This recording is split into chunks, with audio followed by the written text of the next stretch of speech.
దశాబ్దాల చరిత్ర కలిగిన అప్పికొండ సోమేశ్వర క్షేత్రం మహాశివరాత్రి ఉత్సవాలకు ముస్తాబైంది. ఉత్తరాంధ్రలో చిన్న కాశీగా పిలువబడే ఈ మహిమాన్విత ఆలయానికి దశాబ్దాల చరిత్ర ఉందని పెద్దలు చెబుతుంటారు. చోళరాజుల కాలం నాటి ఈ ఆలయంలో శివలింగాల దర్శనం ప్రత్యేకం. ఏటా మహాశివరాత్రి జాగరణకు వేలాదిగా భక్తులు తరలి వస్తుంటారు. ఒకవైపు సముద్రం, మరోవైపు స్వామివారి సన్నిధి భక్తుల మనసును కట్టిపడేస్తుంటాయి. ఆలయంలో శిలా సంపద నీటికి చెరిగిపోలేదు. ఉత్సవాలకు ప్రభుత్వ యంత్రాంగం అన్ని ఏర్పాట్లు చేస్తోంది. ఆర్టీసీ జిల్లా నలుమూలల నుండి ప్రత్యేక బస్సులను ఏర్పాటు చేస్తోంది. సోమేశ్వరుని దర్శించుకునే ముందు సముద్ర స్నానం ఆచరించడం ఇక్కడ ఆనవాయితీగా వస్తోంది. దేవాదాయ ధర్మాదాయ శాఖ, పోలీస్, జీవీఎంసీ అధికారులు ఎప్పటికప్పుడు పర్యవేక్షిస్తున్నారు.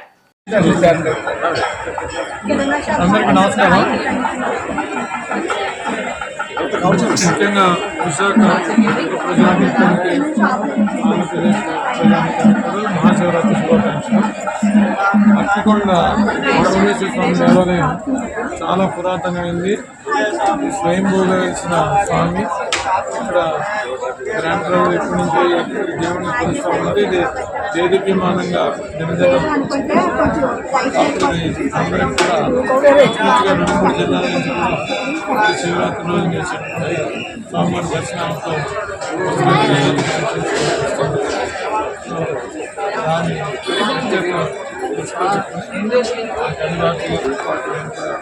ఆలయాన్ని స్వామివారి స్వామివారి దర్శనానికి వస్తున్నాం. ఇక్కడ గ్రామ కూడా చాలా నిలబడి తీసుకుంటున్నారు.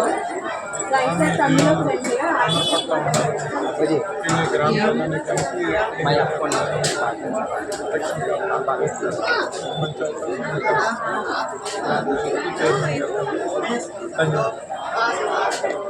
అందరికీ నమస్కారం.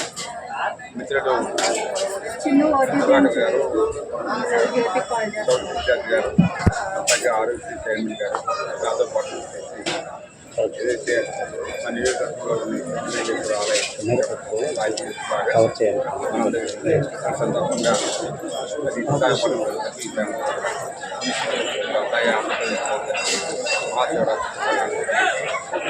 ఇటువంటి పర్వదినాన ఇటువంటి పురాతనమైన దేవాలయం అందరికీ ఈ రాష్ట్రాన్ని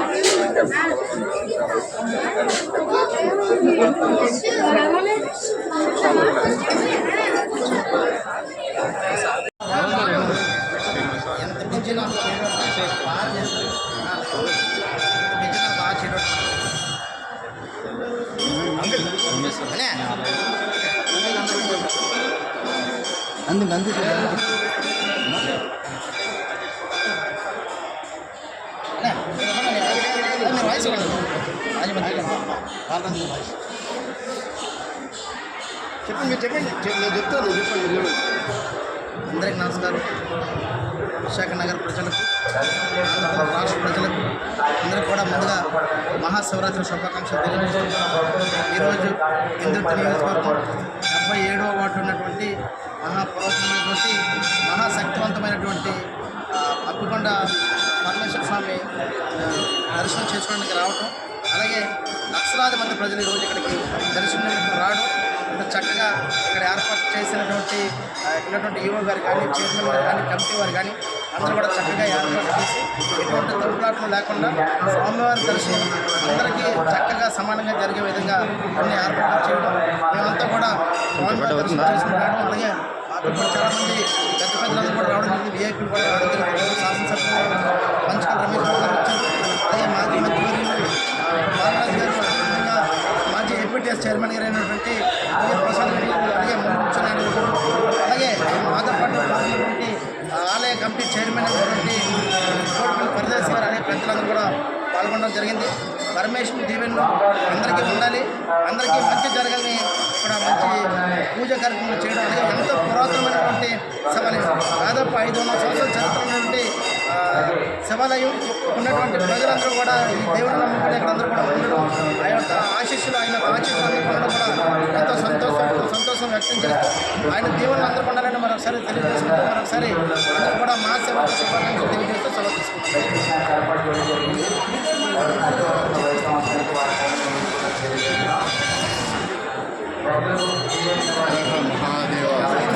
శంకర మహాశివరాత్రి సందర్భంగా భక్తులందరికీ కూడా ప్రధాని కార్యక్రమం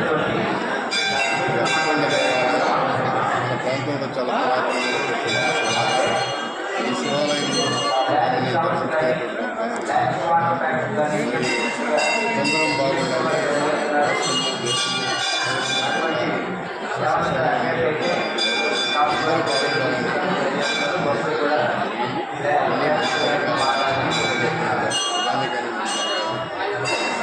బాగా పొందాలి, ఆయురారోగ్యాలతో ఉండాలి, అందరం కూడా మరి బాగుండాలని దాన్ని కోరుకోవడం. పురాతనమైనటువంటి దేవాలయం, అనేక మంది వేలాది మంది భక్తులు ఈరోజు ఈ దర్శనం సందర్భంగా దగ్గరుండి స్థానిక అలాగే వైజాగ్ మేయర్ ఇవన్నీ దగ్గరుండి భక్తులు ఎలాంటి అసౌకర్యాలు లేకుండా కానీ వచ్చినటువంటి మరి విఐపీలు అనబడే వారికి కానీ అధికార యంత్రాంగానికి కానీ వారికి అందరికీ కూడా దగ్గరుండి ఏర్పాటు చేయడం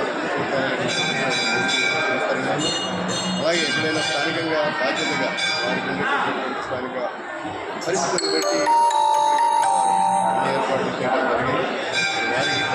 వారికి ధన్యవాదాలు తెలియజేస్తున్నాను. స్థానిక దేవాలయ కార్యనిర్వహణాధికారులు కానీ, స్థానిక పూజారులు కానీ, స్థానిక పెద్దలు కానీ, కమిటీ వారు కానీ, ముఖ్యంగా గ్రామ ప్రజలందరూ కూడా ఈరోజు ఇక్కడ వచ్చినప్పుడు గ్రామానికి సంబంధించినటువంటి స్థానికంగా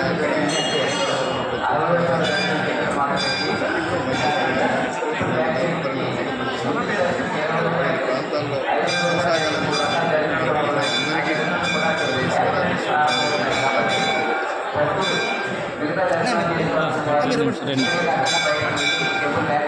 ఈ మహాశివరాత్రి పర్వదినాన మన సర్వేశ్వరుడు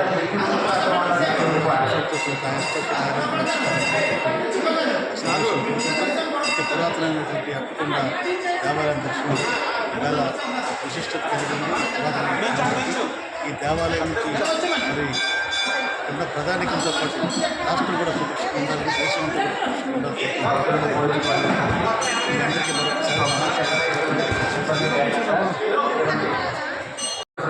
నమస్కారం అండి. నా పేరు చంద్రబాబు గారు. ఈ దేవస్థానం శ్రీ సోమేశ్వర పిలుచుకునే శివాలయం దేవాలయం 1400 సంవత్సరాల ఆలయంగా భారతదేశంలో ఎన్నో పురాతన ఆలయాలు ఉన్నాయి. అందులో ఇది కూడా అత్యంత పురాతన ఆలయాలు ఉన్నాయి.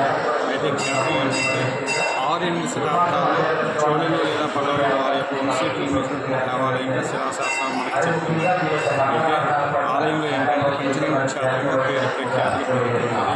ఈ ఆలయంలో 5 లింగాలు ప్రత్యక్ష దర్శనం ఇస్తాయి. 95 శివలింగాలు కాలగర్భంలో భూమిలో కలిసిపోయి ఉంటాయి. అయితే ఇన్ని శివలింగాలు ఇక్కడ వెళ్ళడానికి కారణం ఏంటంటే సప్త మహర్షుల ఋషి కపిల మహర్షి వారు సాగర తీరాన్ని ప్రేమిస్తూ ఉండగా ఈ సుందర ప్రదేశం